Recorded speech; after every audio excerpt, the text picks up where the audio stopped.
Chapter 18. Marvin.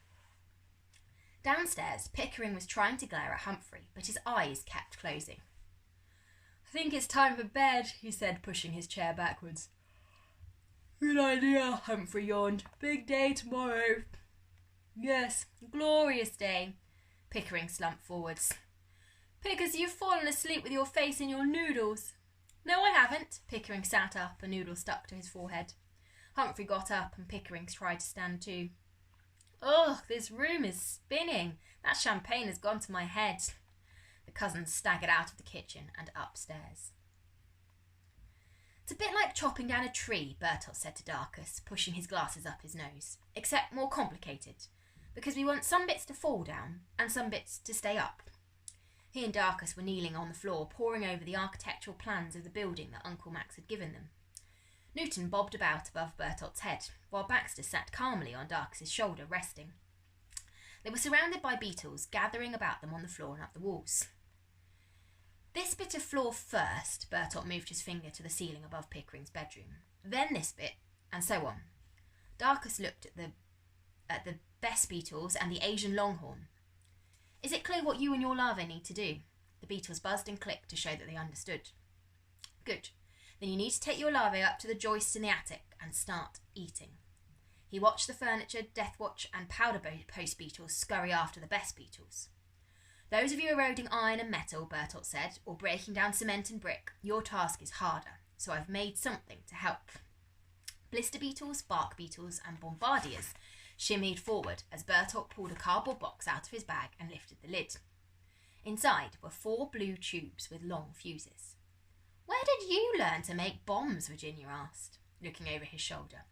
"They're not bombs, they're explosive charges," Bertolt corrected her.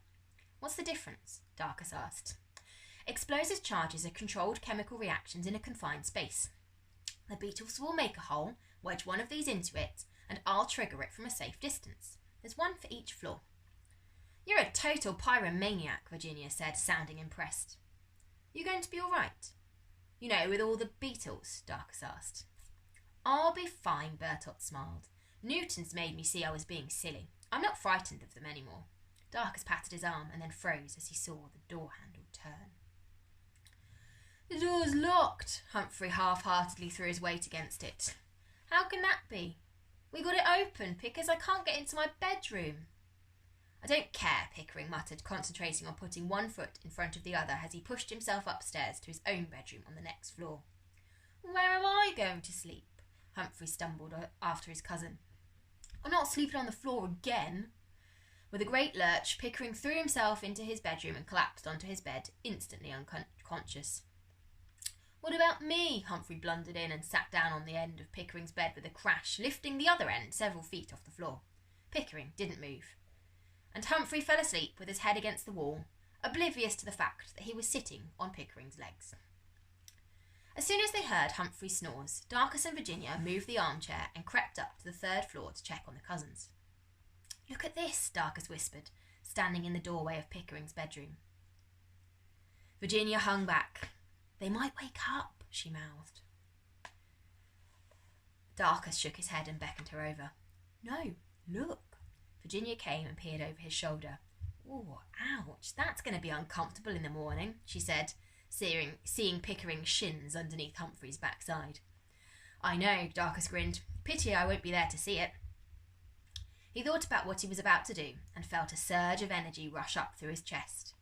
He was going back into towering heights to bring his father home. He took a deep breath, letting it out slowly. Right, phase 2. Let's move Beetle Mountain. Bertolt poked his head out of Humphrey's bedroom and Darcus sped back down. "Did it work?" he asked. "They're out cold," Darcus whispered over his shoulder, racing down through the kitchen into the Emporium shop and arriving at the manhole. He lifted the board that they'd used to cover it. Screwed into the floor beside the open hole were the tracks that supported the heavy iron cover. Inside the rim of the hole was a series of cogs and levers connected to spools of thick wire looped around metal disc. Bertolt had made a mechanism that would allow Virginia to close and open the manhole cover, using 2 handles while standing on the ladder. "If you aren't enlisting for the battle tomorrow," Darcus said to the seemingly empty shop, "you need to get underground and prepare for the rebuild of Beetle Mountain." A pool of beetles bubbled up from the floorboards, growing and fizzing as it flowed towards him like a wave of cola. When it reached the edge of the manhole, the wash of beetles became a cascading waterfall. With Baxter on his shoulder, woozy from the effects of the sleeping powder, Darkus leapt over the stream of beetles and headed back upstairs, taking 2 steps at a time. In Humphrey's bedroom, Virginia was standing at the foot of Beetle Mountain, fiddling with the pigtail above her right ear and wondering whether they should bring the butterfly bush with them. There seemed to be lots of beetles on it, and she knew plenty of beetles ate nectar. "I'm not sure if you can understand me," she said to the mountain, feeling a bit foolish. "But if you burrow under the roots of that tree and work them free, then I could bring it down to your new home."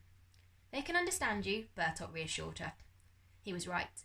The beetles disappeared into the crockery, and gradually the bush tilted towards Virginia. As soon as she reached up to catch it, a shower of beetles flipped, fell, and flew from its branches. A chunky red beetle with a bobble-like head and giant hind legs dropped to her forehead and clung on. "Hey," she went cross-eyed, trying to look at it.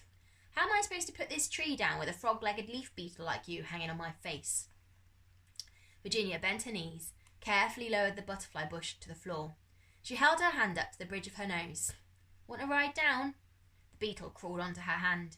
It was about 5 centimetres in length, a bit smaller than Newton, and its cherry-red exoskeleton shimmered as it moved, making it look metallic. "You're a fine-looking fella, and those are some massive legs. I bet you can jump."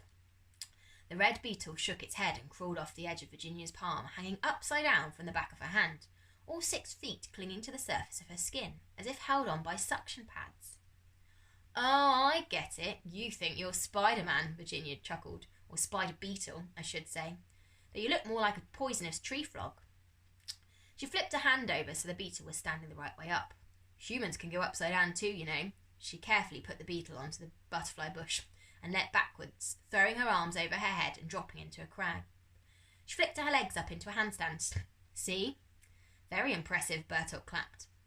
Darkus walked in. "The pathway down to the sewer is clear," he said, looking amused as she righted herself. Virginia felt a tickling sensation. The red metallic beetle had landed on her and was walking up her hand. "Who's your friend?" Darkus asked. Virginia lifted her elbow. "This is a spidey-skilled, frog-legged leaf beetle. I think he lives in the butterfly tree." "He's cool." Darkus peered at the beetle's strong back legs. "He looks like he's made out of metal. What are you going to call him?" "Call him?" Darkus nodded. "Can't you tell? He's decided that you're his human." "Really? Do you think so?" Virginia rolled her eyes about, trying to look at the frog-legged beetle on her neck. "Maybe you like a handstand?" She thought for a moment. "If he sticks around, I'll call him Marvin, after Marvin Gaye, the best musician of all time." The beetle rose up on its strong hind legs and did a little dance, waggling his front antennae like arms and bopping his antennae. "I think Marvin approves." Darkus laughed.